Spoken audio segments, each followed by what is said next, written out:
how to scan documents with iPhone. So if you want to scan documents with iPhone, then what you need to do is you need to have two applications. One is Notes and the other one is Files. It will have these two applications by default. So first you need to open up your Notes. After opening your Notes, you need to go with a new note. And once you're on your note, what you need to do is just simply go with the paperclip icon, which is on the bottom, and then tap on Scan Document. And you need to position the document in your view and then take a photo of your document. Once you've taken the photo, you can just go and adjust your document photo that you've just taken and then tap on Keep Scan if you want to keep the scan, or if you want to retake, you can go with retake, which is on the left side. So I'll just simply keep the scan.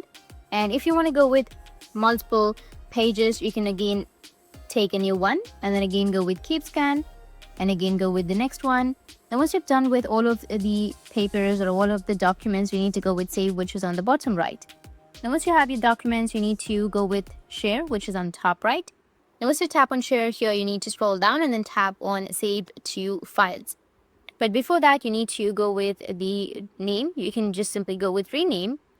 And here you need to give it a name such as scan documents and then go with save. Now again, tap on the drop down and then tap on share. And here you will have save to files. Tap on save to files and then tap on save. And that's it. They have been saved to your files. Now you can go back and then open up your files application. After opening your files, as you can see that you will have your scanned documents right here. That's it. And if you have any questions, feel free to comment below. Thanks for watching.